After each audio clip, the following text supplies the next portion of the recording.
Ibadat solat mempunyai kepentingan dan berkait rapat dengan kehidupan manusia. Di samping dapat membina kepribadian dan akhlak yang mulia, selain itu ianya adalah satu kejayaan buat mereka yang memeliharanya.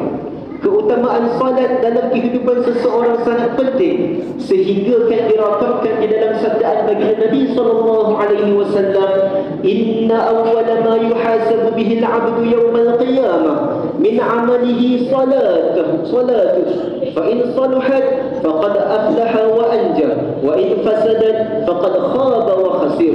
Maksudnya, perkara pertama yang akan dihisap pada diri seorang hamba pada hari kiamat kelak adalah daripada sekalian amalannya itu ialah solat.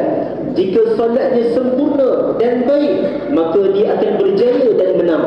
Dan jika solatnya kurang, iaitu tidak benar dan tidak sempurna, maka dia akan rugi dan menyesal.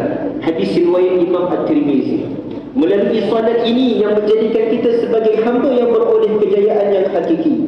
Kejayaan yang dicapai oleh seorang hamba bukanlah diukur dengan kekayaan wang ringgit, kecemerlangan dalam pekerjaan, atau mungkin keberhasilan pelajar yang mendapat keputusan yang cemerlang dalam akademik.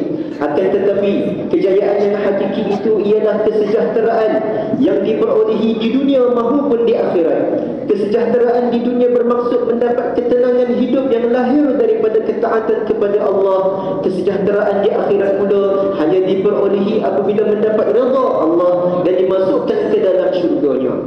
Muslimin yang dirahmati Allah sekalian, dalam kehidupan kita perlu kita sentiasa mengutamakan hak Allah dalam urusan hidupnya. Pasti mereka akan mendapat rahmat dan hidayah Allah. Seterusnya mencapai kejayaan dunia dan di akhirat. Sebab itulah amalan salat perlu dilatih sejak usia muda. Ibu bapa wajib mendidik anak-anak menunaikan salat untuk menggalakkan anak-anak agar istiqamah mendirikan salat fardu berjemaah.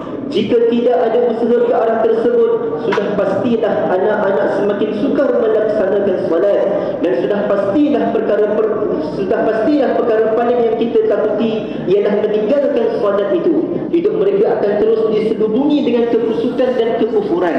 Contohnya, pada hari ini di kalangan anak-anak atau mana-mana lapisan masyarakat, ada yang sudah tidak tahu cara mengerjakan salat. Sedemikian amat meresahkan kita semua, kerana yang membezakan kita sebagai Muslim dan bukan Muslim adalah pelaksanaan salat.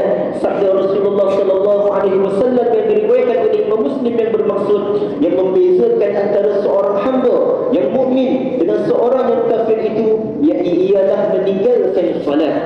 Ingatlah bahawa orang yang meninggalkan solat tanpa sebarang sebab yang dibenarkan oleh syarak, mereka akan dicampakkan oleh Allah Ta'ala ke dalam neraka Saqar.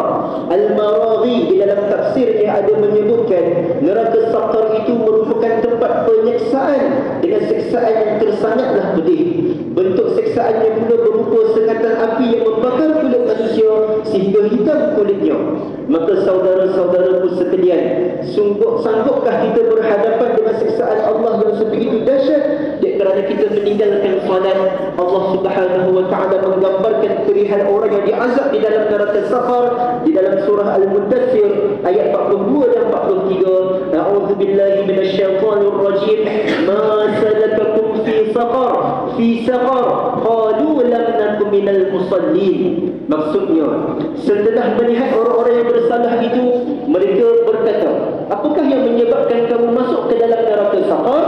Orang-orang yang bersalah itu pun menjawab, kami tidak masuk dan kami tidak termasuk dalam kumpulan orang-orang yang mengerjakan salat. Kita apabila berhadapan dengan firman dan ayat-ayat Allah serta sabdaan baginda Nabi sallallahu alaihi wasallam berkenaan tentang perkara akhirat, selayaknya kita bersifat seperti sifat para sahabat yang apabila mendengar perkara akhirat itu, mereka menggambarkan dan digambarkan ke atas mereka, pada mata mereka akan bentuk keadaan-keadaan di akhirat kelak. Maka selayaknya kita apabila diceritakan tentang neraka Saqar dan juga bentuk-bentuk siksaannya, pastilah dan seharusnya kita menggambarkan dan menampakkan keadaan itu di pandangan mata kita. Ajaklah anak-anak kita, saudara-saudara kita supaya dapat hadir bersolat berjemaah di masjid, supaya di masa depan kelak kita tidak berada di dalam kalangan orang-orang yang menyesal dalam kerugiannya.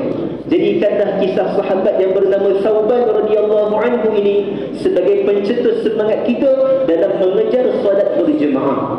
Saudaraku sidang jemaah yang dikasihi, mengakhiri khutbah pada hari ini, kita bolehlah mengambil faedahnya daripada khutbah ini. Yang pertama, solat merupakan kewajipan yang perlu dilakukan oleh setiap muslim. Bahkan jika kita tertinggal ataupun terlepas melaksanakannya, ketahuilah itu adalah hutang kita dengan Allah. Dalam sabda As-Sayyidah ada mengatakan, "Sayyidullah haqqu an yaqdi." Hutang Allah itu lebih berhak lagi untuk kita tunaikan.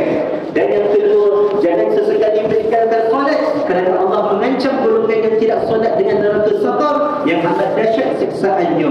Yang ketiga, didiklah anak dan keluarga supaya berterusan melaksanakan solat demi mencapai kesejahteraan di dunia, iaitu mendapat ketenangan hidup yang lahir daripada ketaatan kepada Allah, serta kesejahteraan di akhirat pula hanya diperolehi apabila mendapat redha Allah dan dimasukkan ke dalam syurga.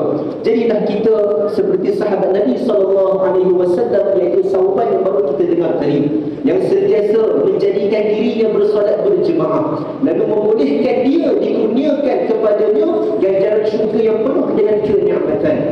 A'udzu billahi minasyaitonir rajim. Walladzina hum 'ala salatihim yuhafizun. Ulaika humul warithun alladzina yarithuna al-firdausa hum fiha khalidun. Maksudnya, dan mereka yang tetap memelihara salatnya, mereka itulah orang-orang yang berhak mewarisi, iaitu yang akan mewarisi syurga Firdaus, mereka kekal di dalamnya.